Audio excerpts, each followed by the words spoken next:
കേരളയിൽ 4000 കോടി രൂപയുടെ പദ്ധതികളിൽ ധാരണയായി എന്നാണ് എമർജിംഗ് കേരളയുടെ സമാപന ദിവസം മുഖ്യമന്ത്രി ഉമ്മൻചാണ്ടി പറഞ്ഞത്. ജലനഗരം പദ്ധതിക്ക് 3000 കോടി രൂപ, പെട്രോ കെമിക്കൽ പദ്ധതിക്ക് 20,000 കോടി രൂപയും ധാരണയായിട്ടുണ്ടെന്ന് 3 മാസത്തിനുള്ളിൽ എമർജിംഗ് കേരളയിൽ നിർദ്ദേശിക്കപ്പെട്ട പദ്ധതികളിൽ അന്തിമ തീരുമാനമെടുക്കുമെന്നും അതിനുള്ള അധികാരം അത് ചെയ്യേണ്ടത് വ്യവസായ വകുപ്പാണെന്നും അതിൻ്റെ ചുമതല വ്യവസായ വകുപ്പിനായിരിക്കുമെന്നും ഉമ്മൻചാണ്ടി പറഞ്ഞു. എന്തുവരെയായി കാര്യങ്ങൾ? ഫോക്സ് വാഗൺ കമ്പനി ഇവിടെ ഒരു എഞ്ചിൻ അസംബ്ലിംഗ് പ്ലാന്റ് സ്ഥാപിക്കാൻ ധാരണയായിട്ടുണ്ട് എന്ന് ശ്രീ ഉമ്മൻചാണ്ടി അന്ന് പറയുകയും അത് കമ്പനി അന്ന് തിരുത്തുകയും അങ്ങനെ ഒരു ധാരണ സർക്കാരുമായി ഉണ്ടാക്കിയിട്ടില്ല എന്ന് പറയുകയും ചെയ്തു. താങ്കൾക്ക് ഓർമ്മയുണ്ടാകും. ഇവിടെ പെട്രോൾ കെമിക്കൽസ് വ്യവസായത്തിൻ്റെ ഏറ്റവും വലിയ സംരംഭമല്ല വർക്ക് നടന്നുകൊണ്ടിരിക്കുന്നത്. BPCLുമായി ബന്ധപ്പെട്ടെന്ന് പറഞ്ഞാൽ പെട്രോൾ കെമിക്കൽ വ്യവസായം തന്നെയാണ്. Expansion refinery.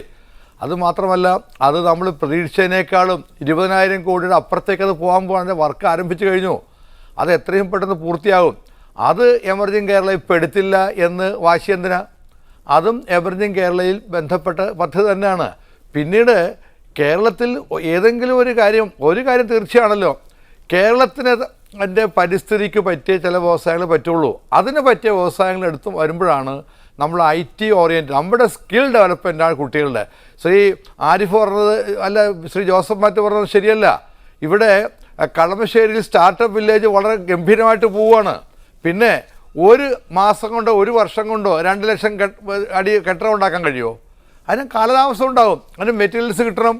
അപ്പോൾ അതുകൊണ്ട് തന്നെ നാം ഉദ്ദേശിക്കുന്ന വേഗത്തിൽ പദ്ധതികൾ പോയില്ല എന്ന് വേണമെങ്കിൽ പറഞ്ഞാൽ പോലും ഒരു കാര്യം തീർച്ചയാണ്, എമർജിംഗ് കേരള അന്തിമമായി കേരളത്തിൽ ഒരു വ്യവസായവൽക്കരണത്തിന്, ഒരു പുതിയ വ്യവസായങ്ങൾക്ക് പറ്റിയ അന്തരീക്ഷം ഉണ്ടാകുന്നു. ഇവിടെ സ്കിൽഡ് വർക്കേഴ്സുണ്ട്, അതുപോലെ ഏറ്റവും മിടുക്കരായ കുട്ടികളുണ്ട്. ഇപ്പോൾ ഒരു കാര്യം പറഞ്ഞല്ലോ, ബെൻസ് കമ്പനിയും പോലെ ബോഷ് കമ്പനിയും, അവർ 2 കൂട്ടരും അവർ ചെയ്യുന്നത് സ്കിൽ അപ്ഗ്രേഡിംഗ് ആണ്. അവിടെ പഠിക്കുന്ന കുട്ടികൾക്ക് ആധുനികമായ അറിവ് കൊടുക്കുകയാണ്. അതല്ലേ വേണ്ടത്? ഇന്നും കേരളത്തിലേക്ക് വരുന്ന പല സംരംഭകരും പറയുന്നത് നമ്മുടെ ടെക്നിക്കൽ ഡിപ്പാർട്ട്മെൻറ്റ്, അതായത് നമ്മുടെ IT-യിലെ BTech പഠിക്കുന്ന കുട്ടികളായാലും ശരി, ഇൻഫർമേഷൻ പഠിക്കുന്ന കുട്ടികളായാലും ശരി, എഞ്ചിനീയറിംഗ് കുട്ടികളായാലും ശരി, അവരൊക്കെ പലപ്പോഴും 10-30 കൊല്ലം അറിവിൽ പുറകിലാണെന്നാണ്. അത് അപ്ഗ്രേഡേഷൻ ഓഫ് നോളജ് എന്നുള്ളത് വളരെ പ്രധാനപ്പെട്ടതാണ്. അതാണ് ഗവൺമെന്റ് എംഫസിസ് കൊടുക്കുന്നത്. അപ്പോൾ ആ രീതിയിൽ ജോസഫ് സി മാത്യുവിലേക്ക്, ശ്രീ ജോസഫ് സി മാത്യു, ഇവിടെ ചൂണ്ടിക്കാണിക്കപ്പെട്ട ഒരു കാര്യം, എമർജിംഗ് കേരളയിൽ പല പദ്ധതികൾ നിർദ്ദേശിക്കപ്പെട്ടിരിക്കാം. ആ പദ്ധതികളുടെ ഫീസിബിലിറ്റി പരിഗണിച്ച് അനുമതി കൊടുക്കണോ വേണ്ടയോ എന്ന് പിന്നീടാണ് സർക്കാർ തീരുമാനിക്കുക. ആ നിലയ്ക്ക് പ്രഖ്യാപിക്കപ്പെട്ട എല്ലാ പദ്ധതികളും നടപ്പിലായിക്കൊള്ളണം എന്ന് നിർബന്ധമില്ല. അതിനപ്പുറത്ത് വ്യവസായ വികസനത്തിന് അല്ലെങ്കിൽ നിക്ഷേപത്തിന് അനുകൂലമായ ഒരു അന്തരീക്ഷം ഇവിടെ ഉണ്ട് എന്ന് സ്ഥാപിച്ചെടുക്കാൻ എമർജിംഗ് കേരളയ്ക്ക് കഴിഞ്ഞു എന്നൊരു വാദമുണ്ട്. ഒപ്പം പുതുതായി ഇറങ്ങുന്ന ആളുകൾക്ക്, പഠിച്ചിറങ്ങുന്ന കുട്ടികളുടെ സ്കിൽ ഡെവലപ്മെൻറ്റിന് വേണ്ട സൗകര്യങ്ങൾ ഒരുക്കുന്നതിൽ വലിയ വിജയമായി എന്നും ചൂണ്ടിക്കാണിക്കപ്പെടുന്നു. രാജീവ്, ഇതിൻ്റെ അകത്ത് എമർജിംഗ് കേരളയെ സംബന്ധിച്ച് നമ്മൾ കേരളത്തിൻ്റെ സർക്കാർ കേരളത്തെ ഷോക്കേസ് ചെയ്യാനായിട്ട് പ്രധാനമായി നടത്തിയ പദ്ധതിയാണ് എന്നാണ് ഇവരെല്ലാവരും പറഞ്ഞത്. അതാണ് ശരിയും. കാര്യം നമ്മൾ ഹോസ്റ്റ് ചെയ്തിട്ട് നമ്മൾ ഇൻവെസ്റ്റേഴ്സിനെ വിളിച്ചു വരുത്തിയതാണ്. അപ്പോൾ നമ്മൾ ഹോസ്റ്റ് ചെയ്ത് നമ്മൾ അവരുടെ മുന്നിൽ കേരളത്തിൽ നടപ്പിലാക്കാമെന്ന് സജസ്റ്റ് ചെയ്ത പദ്ധതികൾ കേരളത്തിന് അനുയോജ്യമായിരുന്നവയായിരുന്നോ? അതാണ് അന്ന് നമ്മൾ പ്രധാനമായിട്ട് ഉയർത്തിയ ആക്ഷേപം. ഇപ്പോൾ ബഹുമാനപ്പെട്ട MLA ഇവിടെ പറഞ്ഞതുപോലെ കേരളത്തിന് അനുയോജ്യമല്ലാത്ത പദ്ധതികൾ അത് മാത്രമേ സ്വീകരിക്കാൻ കഴിയൂ എന്ന് പറയുമ്പോൾ, കേരളത്തിന് ഒട്ടും അനുയോജ്യമല്ലാത്ത PCPIR പദ്ധതി 60,000 ഹെക്ടർ സ്ഥലവും നിംസ് പോലത്തെ വൻ സ്ഥലം ആവശ്യമുള്ള പദ്ധതികൾ, അതിലൊരു പദ്ധതി നടപ്പിലാക്കാൻ ശ്രമിച്ചാൽ കേരളത്തിലെ ലോ ആൻഡ് ഓർഡർ അതോടെ തകരും. അത് മനസ്സിലാക്കേണ്ട സർക്കാർ കേരളത്തിൽ ഒരിക്കലും നടപ്പിലാക്കാൻ കഴിയാത്ത, കേരളത്തിൽ പ്രായോഗികമല്ലാത്ത പദ്ധതികൾ ഷോക്കേസ് ചെയ്തതായിരുന്നു അന്ന് നമ്മൾ എതിർത്തതിൻ്റെ പ്രധാന കാരണം. അതുകൊണ്ടാണ് ഞാൻ നേരത്തെ പറഞ്ഞത് ഈ പദ്ധതികളൊന്നും വരാതിരുന്നത് നന്നായി. കാരണം വന്നിരുന്നെങ്കിൽ ഇതിലും വലിയ തിരിച്ചടി കേരളത്തിന് ഉണ്ടാകുമായിരുന്നു. കാരണം അന്ന് ഷോക്കേസ് ചെയ്ത പദ്ധതികളൊന്നും കേരളത്തിന് അനുയോജ്യമായവയായിരുന്നില്ല. 1. 2, ഇപ്പോൾ പറയുന്ന പല പദ്ധതികളും ഇപ്പോൾ സ്കിൽ ഡെവലപ്മെൻറ്റിൻ്റെ കാര്യം, അതുപോലെ ഇൻക്യുബേഷൻ ഫെസിലിറ്റിയുടെ കാര്യം, നമ്മൾ ഒരു കാര്യം ടെക്നോ പാർക്കിലെ നമ്മുടെ കമ്പനികൾ എടുക്കാം. ഇപ്പോൾ ഈ കഴിഞ്ഞ 2-3 വർഷത്തിൽ ഇങ്ങോട്ട് വന്ന ഇൻഫോസിസ് അതുപോലെ മേജർ കമ്പനീസ് ഒഴിച്ചാൽ ഈ പ്രധാനപ്പെട്ട കമ്പനികളെല്ലാം ഇവിടെ ഇൻക്യുബേറ്റ് ചെയ്ത കമ്പനികളാണ്. US ടെക്നോളജി എന്ന് പറഞ്ഞ് ഇന്ന് 10,000 പേരിലെത്തി നിൽക്കുന്ന ഒരു കമ്പനി 99-ൽ 14 പേരുമായി ഇവിടെ ആരംഭിച്ച കമ്പനിയാണ്. IBS അതുപോലെ ആരംഭിച്ചതാണ്. മിക്ക കമ്പനികളും അങ്ങനെയാണ്.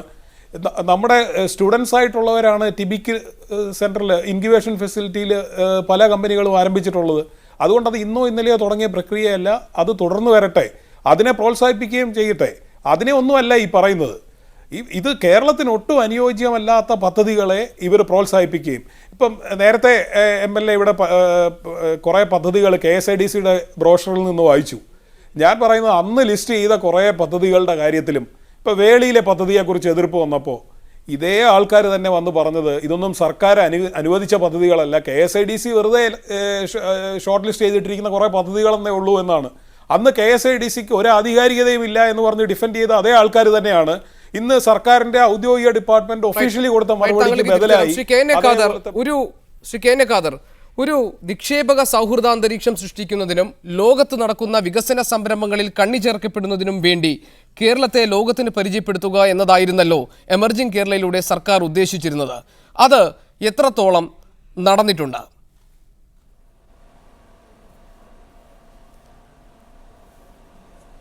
ഒരു നിക്ഷേപക സൗഹൃദ സംസ്ഥാനമായി കേരളത്തെ ഷോക്കേസ് ചെയ്യുന്നതിന് വേണ്ടി നടത്തിയ എമർജിംഗ് കേരള ഒരു 75% വിജയിച്ചിട്ടുണ്ട് എന്നാണ് ഞാൻ കരുതുന്നത്. കേരളം ഒരു നിക്ഷേപക സംസ്ഥാനമല്ല എന്ന് വരുത്തി തീർക്കുവാനും ഇവിടെ ഒരു പദ്ധതിയും നടക്കുകയില്ല എന്ന് പ്രചരിപ്പിക്കുവാനും ഇവിടെ വരുന്ന എല്ലാ വ്യവസായങ്ങളെയും എതിർക്കുവാനും ധാരാളം പ്രക്ഷോഭങ്ങളും സമരങ്ങളുമായി പലരും നടക്കുന്നതിനിടയിലും ഇത്രയേറെ വിജയം കൈവരിക്കാൻ കഴിഞ്ഞു എന്നത് ഒരു മഹത്തായ കാര്യമായിട്ടാണ് ഞാൻ കാണുന്നത്. ഈ എമർജിംഗ് കേരള സക്സസ്ഫുൾ ആക്കേണ്ട ചുമതല ഒരു ഗവൺമെൻറ്റിനോ ഒരു ഡിപ്പാർട്ട്മെൻറ്റിനോ മാത്രമല്ല, അത് ഈ രാജ്യത്തെ മുഴുവൻ ജനങ്ങളുടെയും രാജ്യത്തിന് ഭാവി ഉണ്ടാകണമെന്ന് ആഗ്രഹിക്കുന്ന ആളുകളുടെയും നമ്മുടെ ചെറുപ്പക്കാരുടെ ഭാവിയിൽ താല്പര്യമുള്ള എല്ലാവരുടെയും ഒരാവശ്യമായിട്ട് മാറുകയും ജനപങ്കാളിത്തത്തോടു കൂടി ഇത് നടപ്പിലാക്കുകയും വേണം. എൻ്റെ സ്നേഹിതൻ ഡൊമിനിക് പ്രസൻറ്റേഷനും അതുപോലെ ജോസഫ് മാത്യുവും പറഞ്ഞതുപോലെ ഒരു സംഗതിയും വളരെ പെട്ടെന്ന് കേരളത്തിൽ നടപ്പിലാക്കാൻ സാധ്യമല്ല. പലതിനും കേന്ദ്ര ഗവൺമെൻറ്റിൻ്റെ പരിസ്ഥിതി പഠനം ആവശ്യമാണ്, പല സൗകര്യങ്ങളും ഉണ്ടാകേണ്ടത് ആവശ്യമാണ്, പല എതിർപ്പുകളെയും അതിജീവിക്കേണ്ടത് ആവശ്യമാണ്. അപ്പോൾ ഏത് പദ്ധതികളും പൂർത്തീകരിക്കുവാൻ കുറച്ച് സമയമെടുക്കും. അതുപോലെ എമർജിംഗ് കേരളയിലും പുതിയ പദ്ധതികളുമായിട്ട് വരുന്ന ആളുകൾക്ക് അത് പൂർത്തീകരിക്കുന്നതിന് അതിൻ്റേതായ സമയം അനുവദിക്കുവാൻ നമ്മൾ തയ്യാറാവണം. വളരെ തിരക്ക് പിടിച്ചൊന്നും നടന്നില്ല എന്ന് പ്രചരിപ്പിക്കുന്നതിൽ വലിയ കാര്യമില്ല. ഏതായാലും വളരെയേറെ സക്സസ്ഫുൾ ആയിട്ടുണ്ട്. പൂർണ്ണമായും ഒരു വിജയമാണ് നമുക്ക് പറയാൻ കഴിയില്ല. അത് ഏത് പദ്ധതിയും അതുപോലെയാണ്. ഒരു വർഷം മാത്രമേ കഴിഞ്ഞിട്ടുള്ളൂ. നമ്മൾ അതിനകത്ത് ഈ ഷോക്കേസിംഗ് പ്രവൃത്തി കൊണ്ട് ആകൃഷ്ടരായിട്ടുള്ള വ്യവസായികളുടെ സംരംഭങ്ങളെ പ്രോത്സാഹിപ്പിക്കുകയും സാധ്യമാകുന്ന തരത്തിൽ അവയെല്ലാം ആരംഭിക്കുവാൻ അവസരം കൊടുക്കുകയും ചെയ്യുകയാണ് വേണ്ടത്. തിരിച്ചു വരാം ജോസഫ് സി മാത്യുവിലേക്ക്. ശ്രീ ജോസഫ് സി മാത്യു, ഒരു കാര്യം കൂടി, വലിയ പ്രോജക്റ്റുകളാണ് ജിമ്മിലാണെങ്കിലും എമർജിംഗ് കേരളയിലാണെങ്കിലും ഡിസ്കസ് ചെയ്യപ്പെട്ടതൊക്കെ വലിയ പദ്ധതികളാണ്, കോടികൾ നിക്ഷേപമുള്ള വലിയ പദ്ധതികൾ. ഈ പദ്ധതികൾ പ്രഖ്യാപിക്കുകയും അതിൻ്റെ ഭാഗമായി ഒരു ഭാഗത്ത് ഒരു പ്രദേശത്ത് ഒരു പദ്ധതി വരാൻ പോകുന്നു എന്ന പ്രചാരണം ഉയർത്തിവിട്ട് അതിൻ്റെ പരിസര പ്രദേശങ്ങളിലുള്ള ഭൂമി കച്ചവടം നടത്തുന്നതായുള്ള ആരോപണങ്ങൾ നിലനിൽക്കുന്നുണ്ട്. അത്തരം പ്രവർത്തനങ്ങൾ കൂടി ഇത്തരം വലിയ പ്രോജക്റ്റുകൾ പ്രഖ്യാപിക്കുന്നതിൻ്റെ പിന്നിൽ ഉണ്ടോ? രാജീവ്, അത് ലാൻഡുമായി ബന്ധപ്പെട്ടത് മാത്രമല്ല എന്നുള്ളതാണ് ഞാൻ പറഞ്ഞത്. നേരത്തെ ഭൂമി ആയിരുന്നു, ഇപ്പോഴും ഭൂമി തന്നെയാണ് പ്രധാനപ്പെട്ട കച്ചവട വിഷയം. അത് നമ്മൾ തിരിച്ചറിഞ്ഞിട്ടുണ്ട് കേരളത്തിൽ. ഞാൻ അവിടെയാണ് നേരത്തെ ബഹുമാനപ്പെട്ട MLA ശ്രീ ഖാദർ പറഞ്ഞതിനോട് ഞാൻ പ്രതികരിച്ചത്. 142 പദ്ധതികൾ ഈ എമർജിംഗ് കേരള കഴിഞ്ഞതിൻ്റെ തൊട്ടടുത്ത ദിവസം മുഖ്യമന്ത്രി മന്ത്രിസഭാ യോഗത്തിന് ശേഷം പറയുകയാണ്, ഫാസ്റ്റ് ട്രാക്ക് ചെയ്യാനായി 142 പദ്ധതികൾ ഇതിൽ ഞങ്ങൾ ഐഡൻറ്റിഫൈ ചെയ്തിട്ടുണ്ട്. അതിൻ്റെ ഡീറ്റെയിൽഡ് പ്രോജക്റ്റ് റിപ്പോർട്ട് 3 മാസത്തിനകം നിങ്ങൾക്ക് സമർപ്പിക്കും എന്ന് ജനങ്ങളോട് മുഖ്യമന്ത്രി പറഞ്ഞതാണ്. ആരോ പത്രസമ്മേളനത്തിൽ പറഞ്ഞതല്ല. ഒരു പ്രോജക്റ്റ് റിപ്പോർട്ട് പോലും ഇന്ന് വരെ കേരളത്തിലെ ജനങ്ങളുടെ മുന്നേ വന്നിട്ടില്ല. അത് കഴിഞ്ഞ് 1 വർഷമായി, ഇതുവരെ വന്നിട്ടില്ല. അപ്പോൾ ഒന്നിൽ പദ്ധതി നടപ്പിലാക്കിയിട്ടില്ല, അല്ലെങ്കിൽ ഞങ്ങളെ മറച്ചുവെച്ച് നടപ്പിലാക്കുന്നു എന്ന് പറയേണ്ടി വരും. ഇവിടെയാണ് ഞാൻ പറഞ്ഞത് സോളാർ കഫേ, ഇങ്ങനൊരു പദ്ധതി പ്രോജക്റ്റ് ഇതിൻ്റെ അകത്ത് വന്നിട്ടില്ലല്ലോ. പക്ഷേ ചില ഇൻവെസ്റ്റേഴ്സ് കബളിപ്പിക്കപ്പെട്ടു എന്ന് പറഞ്ഞു വരുന്നു.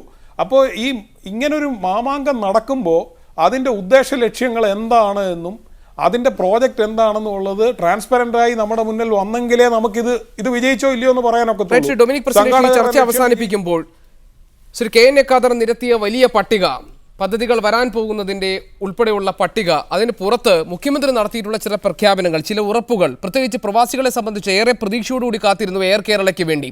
വിഷു ദിനത്തിൽ എയർ കേരള പറപ്പിക്കുമെന്നാണ് ഉമ്മൻചാണ്ടി പറഞ്ഞത്.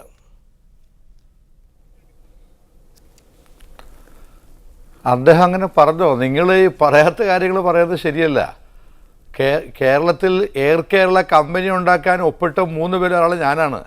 ഞാനന്ന് കേരളത്തിലെ മറ്റേ വ്യോമത്തിൻ്റെ എയർപോർട്ട്സിൻ്റെ ചാർജ് എനിക്കായിരുന്നു. മുഖ്യമന്ത്രി ഞാനും ശ്രീ വിജയ് കുര്യനും കൂടെ ഒപ്പിട്ടാണ് എയർ കേരള കമ്പനി രജിസ്റ്റർ ചെയ്തത്. കേരളത്തിന്റെ അപേക്ഷയിൽ ശ്രീ ഡൊമിനിക് പ്രസിഡന്റ്, കേരളത്തിന്റെ അപേക്ഷയിൽ വ്യോമയാന മന്ത്രാലയം ഒരു തീരുമാനമെടുത്തിട്ടുണ്ടോ? അതാണല്ലോ ആദ്യം വേണ്ടത്. ഒരു കാര്യം ഞാൻ ഇങ്ങോട്ടൊന്നും പറഞ്ഞോട്ടെ. കേന്ദ്ര ഗവൺമെൻറ്റിൻ്റെ ഒരു നയമുണ്ട്, വ്യോമയാന നയമുണ്ട്. 5 കൊല്ലമെങ്കിലും വിദേശ സർവീസ് നടത്തിയിരിക്കണം, അതുപോലെ ഇത്ര എയർക്രാഫ്റ്റ് വേണം. അപ്പം നമ്മൾ ആവശ്യപ്പെട്ടത് എയർ ഇന്ത്യ എക്സ്പ്രസ്സിന് ഒരു എക്സംഷൻ കൊടുത്തു. എയർ ഇന്ത്യ എക്സ്പ്രസ്സിന് പുതിയ കമ്പനിക്ക് വിദേശത്തേക്ക് പറക്കാൻ അനുമതി കൊടുത്തതുപോലെ കേരള ഗവൺമെൻറ് സംരംഭമായ എയർ കേരളയ്ക്ക് തരണം എന്നാണ് ഇപ്പോഴാവശ്യപ്പെടുന്നത്. അത് കേന്ദ്ര ഗവൺമെന്റ് ഡിസിഷൻ എടുക്കേണ്ടതാണ്. അല്ലാതെ ഞങ്ങൾ ഓണക്കാലത്ത് വിമാനം പറപ്പിക്കാൻ ഞങ്ങൾ പറഞ്ഞിട്ടില്ല. കേരള വിദേശത്ത് അതെ വിഷു ദിനത്തിൽ അങ്ങനെ അദ്ദേഹം പറഞ്ഞിട്ടില്ല. അത് പറയാത്ത കാര്യം നിങ്ങൾ പറയല്ലേ. ഈ ആങ്കർ ചെയ്യുന്നവർ അതൊക്കെ ശ്രദ്ധിക്കണം. ഈ അദ്ദേഹം പറഞ്ഞത് ഞങ്ങൾ അതിനുവേണ്ടി പരിശ്രമിക്കുന്നു, കമ്പനി നേരത്തെ ഉണ്ടാക്കി, ഇപ്പോഴും ശ്രമിക്കുന്നു. എയർ ഇന്ത്യ എക്സ്പ്രസ്സിന് കേന്ദ്ര ഗവൺമെൻറ് കൊടുത്ത അതേ എക്സംഷൻ എയർ കേരളയ്ക്ക് കിട്ടിയാൽ ഈ പറയുന്നത് പോലെ കുറച്ച് വിമാനങ്ങൾ വാടകയ്ക്കെടുത്ത് നമുക്ക് ആരംഭിക്കാൻ കഴിയും. അത് കേരളത്തിൽ നിന്നുള്ള പുറത്തുള്ള ഗൾഫിലുള്ള മലയാളീസിൻ്റെ ഏറ്റവും വലിയ ആഗ്രഹമാണ്. ആ ആഗ്രഹം തല്ലിക്കെടുത്തുന്നത് ശരിയല്ല. പിന്നെ ഇവിടെ ശ്രീ ജോസഫ് മാത്യു കാര്യം പറഞ്ഞല്ലോ, കേരള ഗവൺമെൻറ് വ്യവസായ വകുപ്പും അല്ല ഇത് ഷോക്കേഴ്സ് ചെയ്തിട്ടുള്ളത്. എമർജിംഗ് കേരളയിൽ എന്താണ് ഗവൺമെൻറ് ആവശ്യപ്പെട്ടത്? പ്രോജക്റ്റ് അവതരിപ്പിക്കാൻ പറഞ്ഞു. ആ പ്രോജക്റ്റ് പല പ്രോജക്റ്റും അത് വെബ്സൈറ്റിൽ വന്നു. അതിൽ കേരളത്തിന് അനുയോജ്യമല്ലാത്തത് അത് കളയേണ്ടി വന്നിട്ടുണ്ട്. അങ്ങനെയല്ലേ പറ്റുള്ളൂ. അല്ലെ ഗവൺമെന്റ് അല്ല ഷോക്കസ് ചെയ്തത്. ഗവൺമെന്റ് ഡൊമിനിക് പ്രസന്റേഷൻ ഏതായാലും വിഷുദിനത്തിൽ എയർ കേരള പറപ്പിക്കുമെന്ന് മുഖ്യമന്ത്രി പറഞ്ഞു എന്ന കാര്യത്തിൽ ഞാൻ ഉറച്ചു നിൽക്കുന്നു. ഏതായാലും താങ്കളെപ്പോലെ മുതിർന്ന ഒരാൾ പറഞ്ഞ സ്ഥിതിക്ക് ഞാനത് പുനഃപരിശോധിക്കുന്നതുമാണ്. ശ്രീ ജോസഫ് ജി മാത്യു, താങ്കൾ ഇടപെടാൻ വേണ്ടി കൈ ഉയർത്തിയിരുന്നു. പറയൂ, പെട്ടെന്ന്, വളരെ പെട്ടെന്ന്. അല്ല, ഗവൺമെൻറ് പ്രയോറിറ്റി സെക്ടേഴ്സായിട്ട് 11ഓ 12ഓ മേഖലകൾ ഐഡൻറ്റിഫൈ ചെയ്യുകയും പ്രോജക്റ്റുകൾ ലിസ്റ്റ് ചെയ്യുകയും ചെയ്തിരുന്നു. ഔദ്യോഗിക വെബ്സൈറ്റിൽ ഗവൺമെന്റ് ലിസ്റ്റ് ചെയ്ത പദ്ധതികളാണ്, അല്ലാതെ ആരെങ്കിലും കൊടുത്ത പ്രോജക്റ്റ് അല്ല അത്. ആരിഫ്, അല്ല, ഇത് നേരത്തെ പറഞ്ഞില്ല, BPCLന്റെ പ്രോജക്റ്റ് നേരത്തെ തന്നെ ഈ എമർജിംഗ് കേരളയ്ക്ക് എത്രയോ നാൾ മുമ്പ് പ്രഖ്യാപിച്ച കാര്യമാണ്.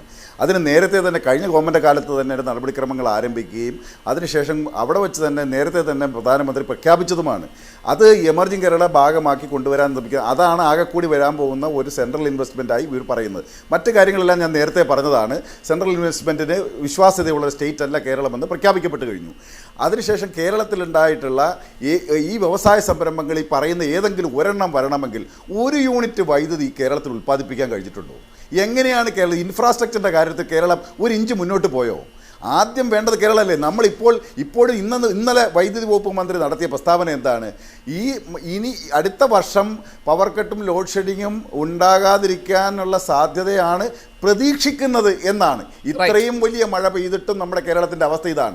ഞാൻ ഇടപെടുകയാണ്. Shri K N A Khader, സമയപരിമിതി ഉണ്ടാക്കുന്ന ചില ബുദ്ധിമുട്ടുകൾ ഇതിനിടയിൽ താങ്കൾക്ക് ബോധ്യപ്പെട്ട് കാണുമല്ലോ. ഏതായാലും തുടർന്നും താങ്കൾ ചർച്ചയിൽ പങ്കെടുക്കണം. വളരെയധികം നന്ദി Shri K N A Khader, Shri AM Arif, Dominic presentation, Joseph C Mathew ചർച്ചയിൽ പങ്കെടുത്തതിന് വളരെയധികം നന്ദി.